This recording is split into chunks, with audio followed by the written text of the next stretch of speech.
So what is soil made of and how is it formed? That's what we're going to talk about today on Soils with Sorrell.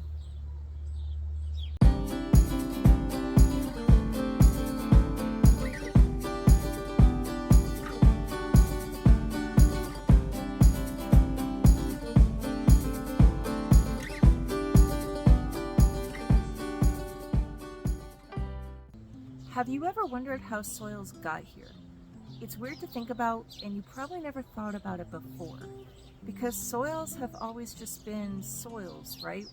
What is it made out of? Well, soils are made out of things, because everything is made out of something. Just like water is made up of hydrogen and oxygen, and even those elements are made up of electrons and protons, soil has ingredients that makes up soil. So what is soil made out of? This is a really in-depth question. First, I want you to know that some people use the topics, what is soil made out of and how is soil formed, as two completely different topics.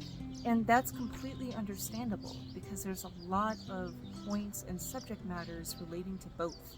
But I think that we can combine the two and make it a lot easier for you to understand. We're going to answer the question, what is soil, by describing what it's made out of and how it's formed together. It's kind of like saying that we're going to describe how to make a lasagna by saying the ingredients and how to put the ingredients together. So how is our soil lasagna made? First of all, the ingredients in soil that make up soil are minerals, air, water, and organic matter. And they are put together by C.L.O.R.P.T, which brings us to our first acronym. C.L.O.R.P.T stands for climate, organisms, relief, which also means topography, parent material, and time. When you combine all of these in the right order and in the right processes, you get soil. So today we're going to talk about minerals, aka rocks, and how climate breaks down rocks. Wait, rocks make soil? Yes, because just like everything else in this world, rocks break down, and over time, they become soil. Climate varies around the world. There are extremely dry, extremely hot, extremely wet, extremely cold, and different combinations of these climates all around the world. Climate breaks down rocks because climate is the surrounding environment that the rocks live in. What happens to rocks when they stay wet over time? Have you seen or felt rocks that are behind a waterfall or under the water for a long period of time? Are they hard and jagged? Most likely not. They're pretty smooth. What happens is the water slowly breaks down, also known as erodes, away the rocks to create a smaller and smaller and smoother rock. The part of the rock that is broken off washes down the water, and slowly the water infiltrates into the little pores of that rock and breaks it down even smaller and smaller. Over time, the rock that washed away will go from maybe the size of a pebble to a sand, to a fine powder or dust, and even down to the microscopic level. But what about climates that don't have a lot of water, like the desert? Have you ever left a piece of food outside or some water on a hot day and watched as either the food shrinks as it loses moisture or the water evaporates away? The same thing kind of happens to a rock. Some rocks have moisture, but the dry heat and intensity of the sun will eventually dry the rock and make it crack. As that splits apart and becomes smaller rock, just like what happens with the water, the small pieces will become smaller, and those will become smaller, and eventually you'll end up with microscopic particles of rocks. But the finely broken down rock is still rock, right? How does that become soil? There are three main types of rocks.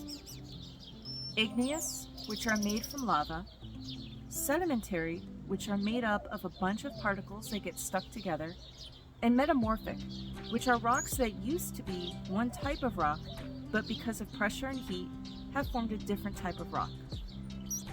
All of these rocks have very small microscopic elements from the periodic table of elements within them. And just like the air is made up of oxygen and nitrogen, rocks are made up of elements as well. Plants need these elements to grow, so we need to get them out of the rock. But how do we do that?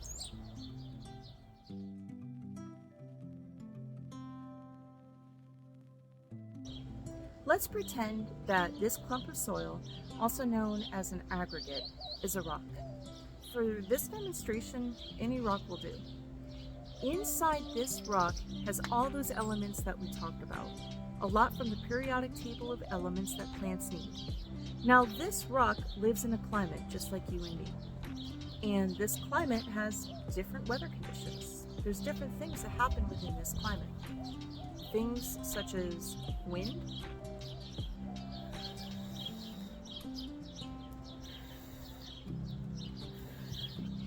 oh, look at that. Some of that rock just blew away and made it a little bit smaller.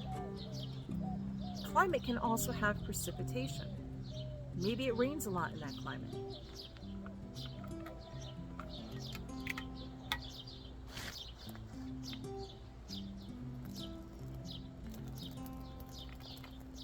Look, the rock just got even smaller once the water touched it and broke it down. Now, some climates have a lot more movement than others. Let's say that some are more prone to earthquakes.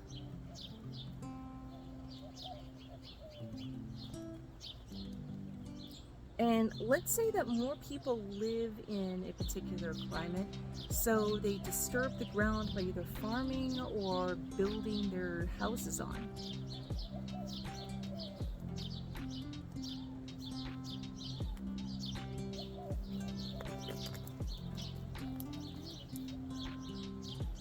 Now look at our rock. Not only is it smaller than before, but a lot of those elements that were contained in it have left. This is how the elements get into the soil for the plants to use. And this is how the rock becomes soil. Finely degraded rock over time will become one of the materials that we know as soil. So that's it for now. In our next video, we will continue to discuss how C.L.O.R.P.T breaks down rocks, and we'll continue to discuss the different ingredients that make up soil. Thank you for watching my video. Until then, save the soil.